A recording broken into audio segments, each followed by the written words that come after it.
If you don't know, Project Slayer is a Demon Slayer based game that released on Roblox just a few days ago. It massively blew up because it was the first promising Demon Slayer game to release on Roblox since Demon Fall. Not only that, but the game also has a dev from GPO working on it, so it seemed like it had a lot going for it. That was at least until the game started getting endlessly raided by countless exploiters.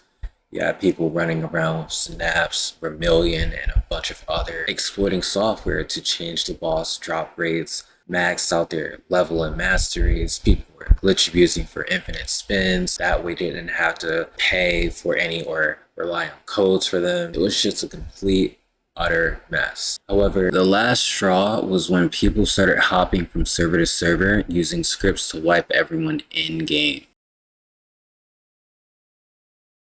I know, it's very hard to believe, but that's what actually happened. Anyways, as a result of that, the game was closed down. The owner has since then said they will definitely be opening the game back up soon. But the question is, who's to say this won't happen again?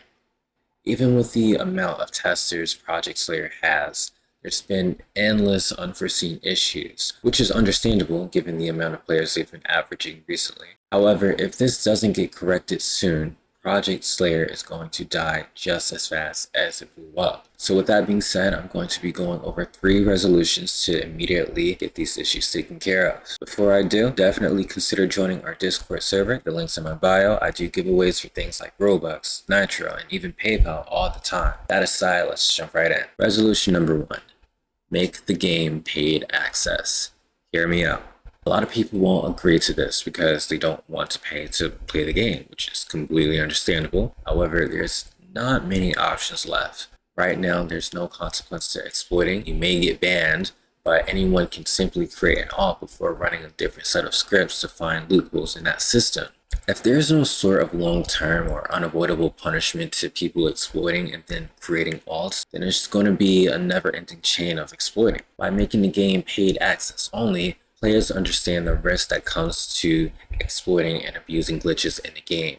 They understand that if they ever are caught and thus banned, they're not only going to have to make an alt, but they're also going to have to spend more of their money to play the game. This easily reduces the likelihood of any exploits because no one likes spending money. Yes, you would see a lot less players, but it's better than seeing no players at all due to them being afraid of getting their data wiped by exploiters. Resolution number 2. Add an age limit script, or increase it if there's already a script for it. If y'all already have a limit for this and it's only 10 days, make it 20 days. If it's 20 days, make it 30 days. And if it's 30 days already, then make it 60 days until you can play the game as a new account. I'm sure there are people with alts that have been on Roblox for well over years now, but a 30-day age limit script would take out the bulk of exploiting in the game. Not many people are going to feel like making alt accounts and then waiting 30 days to play the game just to get banned from it again. Now, with there being a trading system in the game, alts are able to transfer their items over to their main accounts. Okay, that's fine, but place restrictions on that. Make it so you have to be a specific level or mastery to even receive certain or less common items. Resolution number 3. Stop paying exploiters.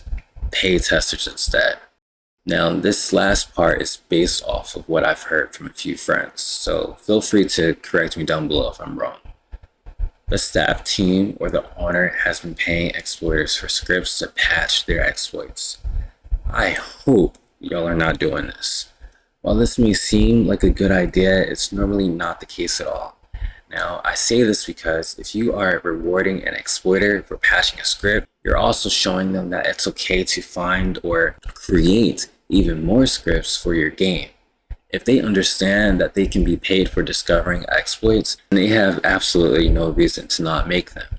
What they should do instead is reconsider the testers they have. I'm not sure how the current testers were selected, but if they're only experienced in finding bugs, they need to be replaced. A tester should be someone who's experienced in not only finding bugs, but also creating their own glitches and exploits too. That way, all of these issues can get patched either prior to release or in upcoming updates for the game. Now, in addition to that, make sure these people are trustworthy and credible. No one should be a tester without at least one recommendation from a staff member. And if they do become a tester, then reward them with some of the Robux y'all are making. There should be no problem with that because I know y'all are making bank. You know, we had popular YouTubers who were spending over 10k Robux just for spins alone. I blew like $20 for spins, so it should be no issue with tossing like 2 to 5k Robux to the testers of the community. Now, I could go on and on about potential resolutions they could implement for the future of the game, but I'm not too sure if they're going to pay this video any attention. So with that being said, I really just wanted to share my thoughts because I do believe the game has a lot of potential. And obviously, I've also spent a lot of money on it. But anyways, if you click this video, I really appreciate it. Thank you for listening to what I had to say. I hope y'all have a blessed day and take care. Bye.